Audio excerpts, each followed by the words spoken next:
नीमच जिले के चैनपुरा खदान के निवासी अनुकुंवर पति गोवर्धन सिंह राजपूत ने कलेक्टर कार्यालय पर आयोजित जनसुनवाई में शिकायत की है कि उनके आने जाने के रास्ते पर अवैध निर्माण किया जा रहा है। मजदूरी का कार्य करने वाले अनुकुंवर ने कलेक्टर कार्यालय पर आवेदन देकर बताया कि उसके मकान के पीछे बाड़ा बना हुआ है, जिसमें आने जाने के शासकीय रास्ते पर मांगू सिंह, लाल सिंह, फोरू सिंह, खुमान सिंह, बबूल सिंह और मान सिंह द्वारा बड़े बड़े खड्डे खोदकर निर्माण कार्य किया जा रहा है। दीवारें खड़ी कर मकान बनाया जा रहा है। यह रास्ता खेतों और बाड़ों की तरफ जाता है। अनुकुंवर ने बताया कि इन लोगों के द्वारा दादागिरी के बल पर रास्ता बंद कर दिया गया। मांगू सिंह और उनके साथियों का कहना है कि हमारा कोई कुछ नहीं बिगाड़ सकता। विरोध करने पर अनुकुंवर के परिवार के साथ मारपीट की गई और जान से मारने की धमकी दी गई। अनुकुंवर ने आवेदन में मांग की है कि इस अवैध अतिक्रमण को प्रशासन तुरंत हटाने की कार्रवाई करे। हम मजबूर लोगों की शिकायत पर गौर करें। आप भी पास में आ जाओ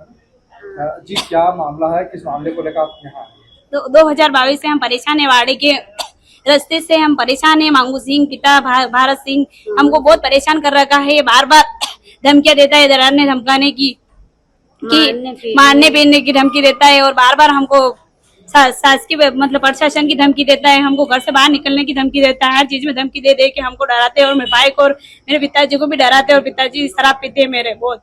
नहीं, काहे के लिए हम परेशान है बिल्कुल। रास्ते के लिए मेरे भाई को इनको डरा के घर से बाहर नहीं निकलने देते। रास्ते से बाहर नहीं निकलने देते। हमको कहते हैं कि रास्ता नहीं दूंगा, मैं नहीं दूंगा। सरकारी भूमि है, ऐसा तो है ही नहीं कि उनकी पट्टा है उनका, हमारा भी नहीं है, उनका भी नहीं है। हमारी सरकारी तो आने जाने का रास्ते से हमारा आने जाने का रास्ता बंद है।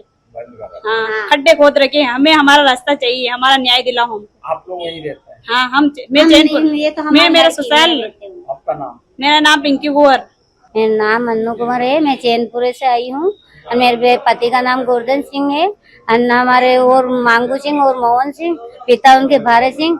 और इसने मेरा सभी भाइयों को आने जाने का रास्ता सरकारी भूमि है। सार्वजनिक भूमि से हमारे आने जाने का रास्ता चाहिए और मेरे कोई नहीं, पर उस आने जाने के रास्ते के ऊपर उसने खड्डा खोद दिया। पहले तो उसने खड्डा खोया, अभी उसने नीम बनाते मकान खड़ा कर दिया।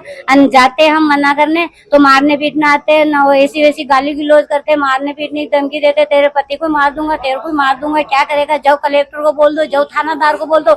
मैं एसपी कॉलेज में रिपोर्ट कर दी। फिर मोहन सिंह ने मेरे ऊपर चाकू लगाया। आज के 3 साल पहले मेरे कलेक्टर में और थाने में रिपोर्ट है मेरी, कोई सुनवाई नहीं हुई मेरी अभी तक।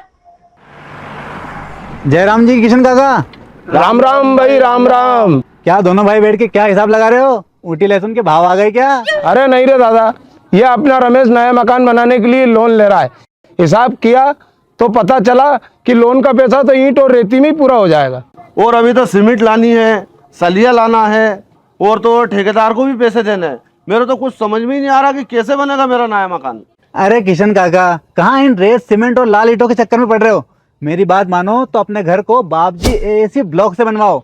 इसमें ना सीमेंट और रेत की जरूरत होती है, ना ही तराई करने की झंझट। और लाल ईंटों के मुकाबले आपका मकान काफी तेजी से बनकर तैयार हो जाएगा। इससे आपके पैसे तो बचेंगे ही, साथ ही मजबूती ऐसी कि सालों साल देखने की जरूरत नहीं। और इससे आप अपना मकान ही नहीं, कुएं और खेत की बाउंड्री वॉल भी बनवा सकते हो, जिससे रोजड़ों की समस्या भी खत्म हो जाएगी। वाह भाई, ये तो कमाल की चीज है। फिर तो मैं अपना घर बाबजी ब्लॉक से ही बनवाऊंगा और मैं अपने खेत की बाउंड्री वाल। ज्यादा जानकारी के लिए स्क्रीन पर दिए गए नंबर पर अभी कॉल करें। बाबजी एएसी ब्लॉक्स, स्टील से मजबूती।